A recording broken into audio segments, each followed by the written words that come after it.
हूँ चांदनी। आज की बड़ी खबरें। 28 जून को भारी बारिश के बाद पश्चिम बंगाल के कोलकाता के कई हिस्सों में गंभीर जल जमाव देखा गया। लोगों को एक जगह से दूसरी जगह जाने में दिक्कतों का सामना करना पड़ा। आईएमडी के रिपोर्ट के मुताबिक अगले 24 घंटे में उत्तरी पश्चिम बंगाल में गरज के साथ बारिश होने की संभावना है।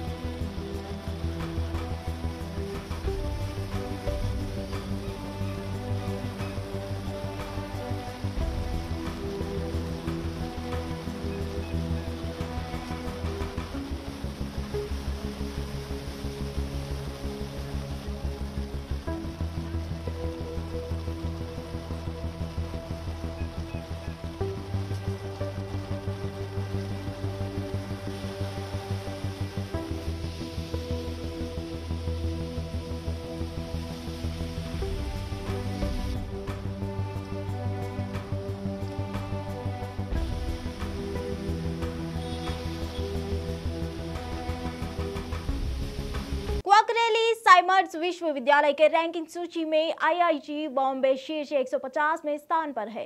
क्यूएस के संस्थापक और सीईओ न्यूजिया क्वाकरेली ने आईआईटी की बॉम्बे को अब तक की स्वच्छ रैंक हासिल करने के लिए बधाई दी।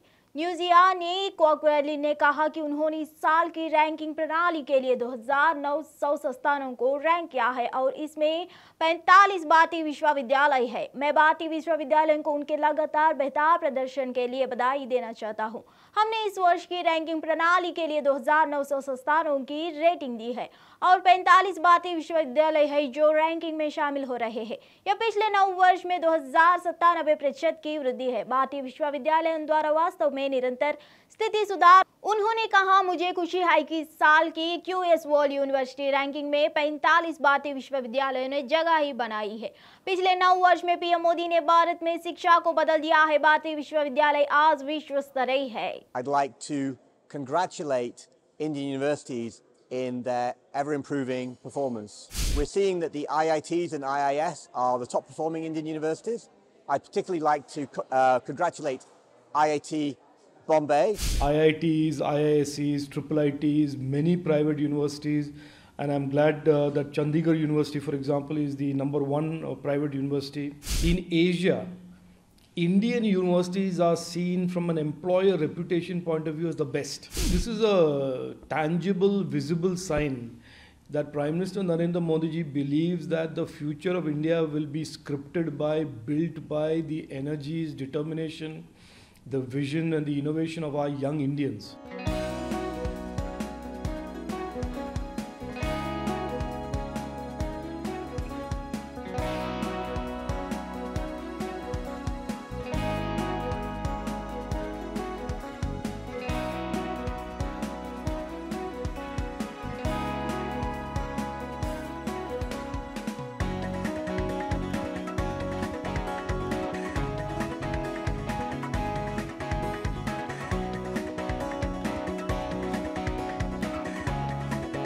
Hi, I'm delighted that we're launching the 20th edition of the QS World University Rankings, and I'd like to congratulate Indian universities in their ever-improving performance. We've rated 2,900 institutions for this year's ranking system, and there are 45 Indian universities that are appearing in the ranking. That is a 297% increase over the last 9 years. So really continuous steady improvement by Indian universities. We're seeing that the IITs and IIS are the top performing Indian universities.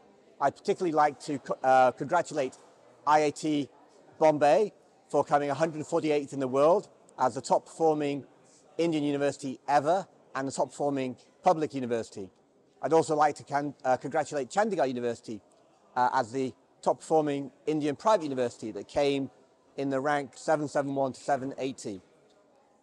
I had the honour of meeting Prime Minister Narendra Modi in 2021 and really was impressed by his passion and commitment for improving higher education in India and his involvement in the national education policy. And since then, QS has been trying our best to support the improvement of access and quality of higher education in India across all states. And we hope that our World University Rankings and our iGauge and QStar rating systems and other initiatives will continue to carry that momentum forward, and we see more Indian universities performing even better in the years to come.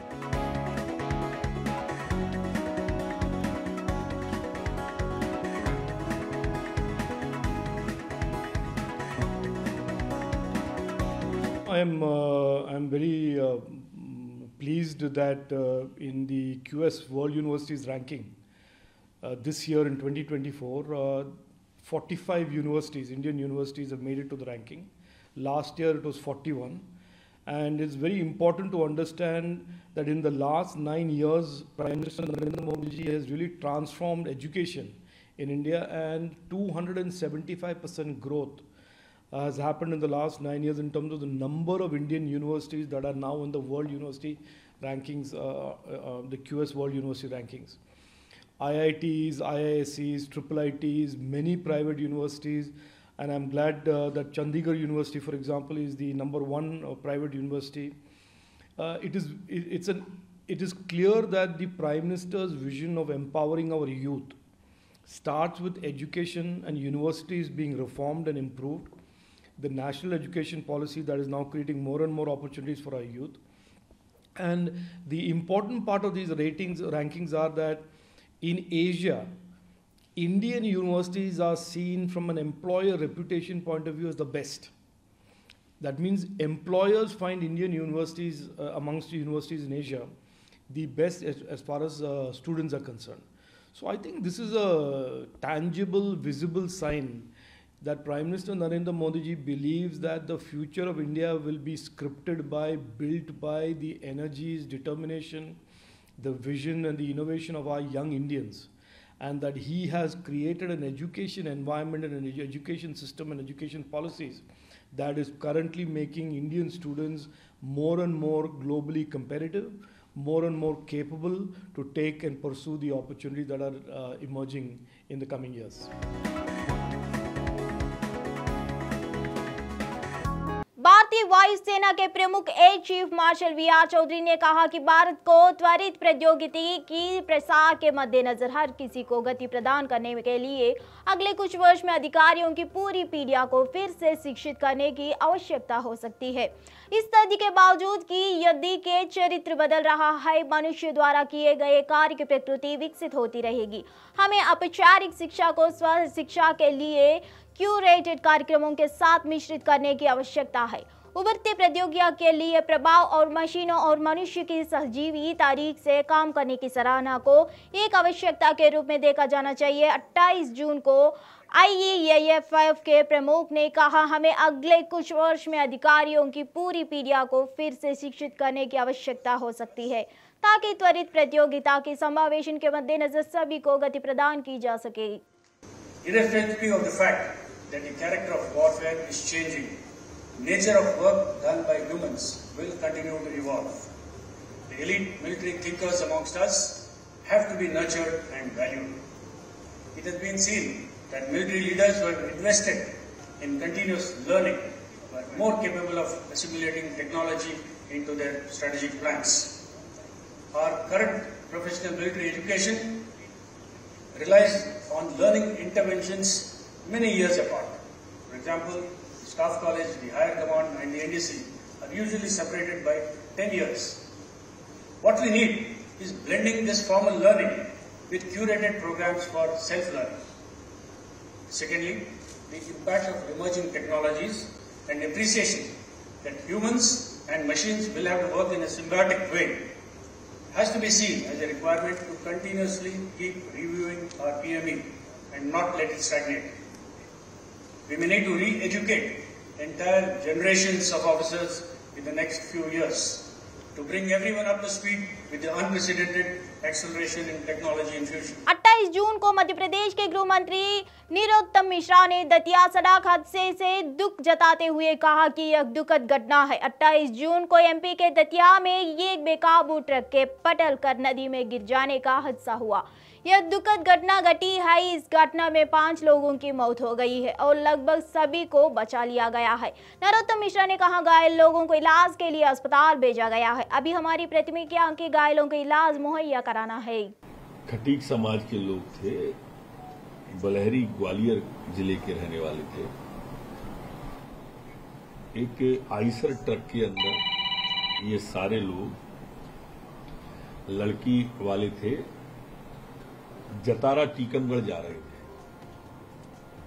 रास्ते में बुहारा गांव के पास एक बुहारा नदी है जिस पर रपटा था। उस रपटे में ये आइसर ट्रक का पहिया उतरा और नदी में चला गया। रात को ही प्रशासन पहुंच गया था, एसपी वगैरह अभी भी मौके पर ही हैं। अभी तक 5 लोग मृत हुए हैं, लगभग सभी बाकी लोग निकल आए हैं। इन 5 में जो है एक 65 साल की बहन है हमारी और एक लड़का 18 साल का है। बाकी बच्चे कोई 2.5 साल का, कोई 3 साल का, ऐसे 3 बच्चे हैं। एक लड़का है और एक माता है। ये है लगभग पूर्ण है, लेकिन चूंकि परिवार के लोग अभी घबराए हुए हैं तो ऑपरेशन जारी रखा हुआ है। अभी तक की जो ताजा अपडेट है वो मैंने आपको बताई है। घायल जो लोग हैं उनको तत्काल इलाज के लिए रेफर कर दिया है। अभी प्राथमिकता हमारी इन घायलों को इलाज करने की है। जो 1-2 लोग हैं जो गंभीर किस्म के हैं उनको भी लेके हम जल्दी वो करें।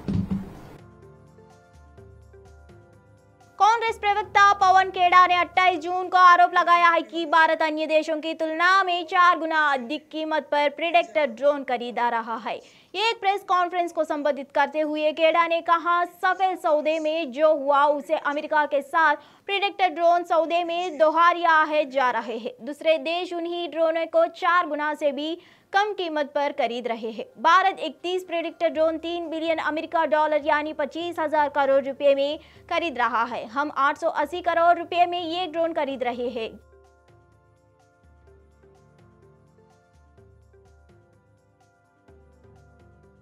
अब प्रधानमंत्री के ये जो महंगे शौक हैं ये देश के लिए महंगे पड़ रहे हैं। जो राफेल डील में हुआ वही अब प्रीडेटर ड्रोन्स की खरीद में दोहराया जा रहा है। मैं दोहराता हूं, जो राफेल डील में हुआ वही अब प्रीडेटर ड्रोन्स की खरीद में भी दोहराया जा रहा है। जिस ड्रोन को बाकी मुल्क 4 गुना कम कीमत में खरीदते हैं, उसी ड्रोन को हम 110 मिलियन डॉलर यानी कि 880 करोड़ प्रति ड्रोन, 880 करोड़ पर ड्रोन हम खर्च कर रहे हैं। आप विजुअल्स भी साथ साथ चलाते रहें।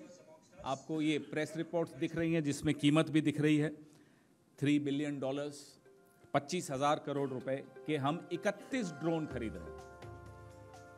जो जॉइंट स्टेटमेंट प्रधानमंत्री मोदी और राष्ट्रपति बाइडेन का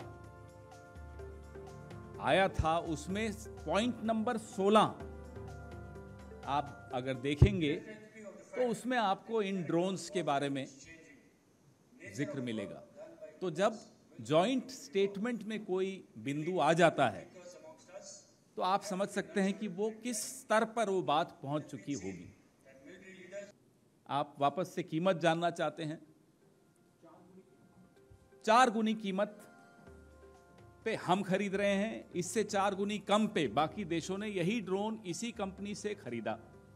वो भी मेरी प्रेस रिलीज में आपको हर देश के बारे में लिखा है मैंने कि यूके ने कितने में लिया, ऑस्ट्रेलिया ने महंगे सौदा किया और फिर वो सौदा रद्द कर दिया, स्पेन ने कितने में खरीदा, ताइवान ने कितने में खरीदा, इटली ने कितने में खरीदा। तो प्रक्रिया पर आ जाते हैं। अब हमने सुना था प्रधानमंत्री जी ने सीना ठोक कर बोला था एक अकेला सब पर भारी। यहां भी वो एक अकेला सब पर भारी हो गया। सीसीएस की कोई बैठक नहीं हुई, कैबिनेट कमेटी ऑन सिक्योरिटी की कोई बैठक नहीं हुई। इस बैठक के बगैर एक अकेला सब पर भारी ने जाकर अपना एक और महंगा शौक पूरा किया। आपके दोस्त हिंदुस्तान से पैसा लेकर भाग जाते हैं बाहर, ये तो पिछले 9 साल में हमने देखा। अब आप खुद हिंदुस्तान का पैसा बाहर जाकर देकर आ रहे, वो काम भी आपने खुद ले लिया। हमें मालूम है प्रधानमंत्री जी कि इंडिया में क्या चल रहा है, ये आपको खबर होती नहीं, नड्डा जी से पूछते फिरते हो। रक्षा सौदों में क्या हो रहा है, पूरा विश्व कितने में ये ड्रोन खरीद रहा है, ये जानकारी भी आपको नहीं है। फिर अगर हम कुछ कहते हैं तो आपको बुरा लग जाता है।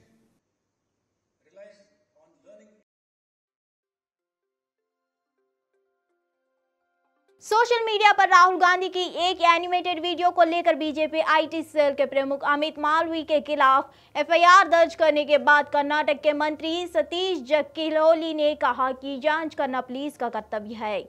Also filing FIRs and FIRs on your opposition. No. Rest of the work will be do police only. Sir, there were information shared by the Congress saying that the fake videos are being shared by Mr. Amit Malviya. No. That is the duty of police. Fake or genuine or it will be the duty of police. He will be take the police is. So you stand completely by the FIR. You think it's right of filing an FIR? So you are okay with it? Everybody got rights. Everybody got rights. So filing the complaints or any type. So rest of his remaining work is left to police only. Sir, that's all. Final question: do you think this is another statement by the Congress saying this is just the start? Anything you do against us, we will go after you? See, what is the allegation seriousness? It depends. Not every allegation is going to police or courts. Depends upon his seriousness. Depend upon seriousness. Satish sir, you had mentioned that maybe 1 month there would be a delay in Ahmedabad. Yes. Today in the cabinet, is this something that you will discuss? No. Look right now, sir?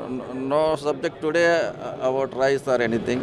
That's not rice. प्रधानमंत्री नरेंद्र मोदी ने 27 जून को मध्य प्रदेश के भोपाल रानी कमलपति railway station से 5 Vande Bharat express दोनों ट्रेनों को हरी झंडी दिखाई। प्रधानमंत्री के साथ मध्य प्रदेश के मुख्यमंत्री शिवराज सिंह चौहान, केंद्रीय रेल मंत्री अश्विनी वैष्णव भी थे। ये ट्रेन मध्य प्रदेश, महाराष्ट्र, गोवा, बिहार और झारखंड में कनेक्टिविटी में सुधार करेगी।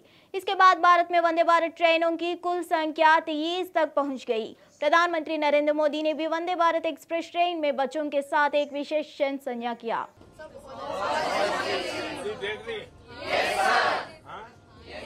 क्या अच्छा लगा?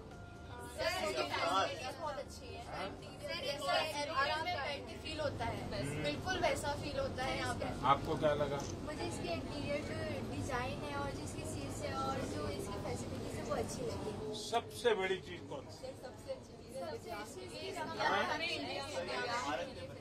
दिव्यांग के लिए अच्छी फैसिलिटी क्या और क्या अच्छा लगा?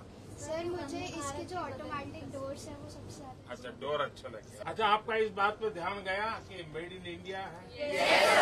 तो इसका गर्व हो रहा है। मैं संस्कृत में पर्यावरण स्वच्छता पर एक श्लोक सुनाना चाहता हूँ। दुर्वह मैत्री जीवितं जातं प्रकृतिरेव शरणं शुचि पर्यावरणं शुचि पर्यावरणं वायुमण्डलं भीषण दूषितं नहि निर्मलं जलम् शुचि पर्यावरणं। आज आपके समक्ष अपनी स्वरचित कविता जो कि वंदे भारत ट्रेन पर है उसको प्रस्तुत करने जा रही हूँ। स्वच्छ, साफ सुथरी, सुविधा जैसे प्लेन, भारत की आधुनिक यह वंदे भारत ट्रेन गौरवशाली सुख रंजन है ये हमारी ट्रेन, भारत सरकार की देन हमारी वंदे भारत ट्रेन। अभी योगा दिवस गया, कब गया? तो आप लोगों ने योगा किया? सब लोग? टीचर ने बोला इसलिए किया कि ऐसे नहीं सकते? आप लोग घर में भी करते हैं तो योग करें, हम योग करें, रोग हमारे दूर करें, मिला जो वरदान हमें उसका हम उपयोग करें। कहें संजीवनी बूटी जिसने दिए हमें ये प्राण, ये ऐसा योग है जिससे होगा जन का कल्याण। शाबाश। ये कौन सा आसन है? ये वृक्षासन। वृक्षासन, इससे क्या फायदा होता है? सर इससे सबसे पहले तो जो धरती की एनर्जी है वो हमें प्राप्त होती है। ये हमारे हाइट के लिए भी एडवांटेजियस है। करीब 70 साल के बाद स्वाभाविक रूप से इम्बैलेंस जो ये रेगुलर आसन करता है उसको कभी जीवन में ये समस्या नहीं मिली। आप में से मिलेट्स खाने वाले कौन लोग? रेगुलर सर अंकुरित जो होते हैं घर वाले दूध से वो खाते हैं। आपने बनाया? यस। कितना समय लगा है इसमें? एक दिन। एक दिन? जी। अच्छा, आप लोगों ने कभी ये सोचा कि एक हफ्ते तक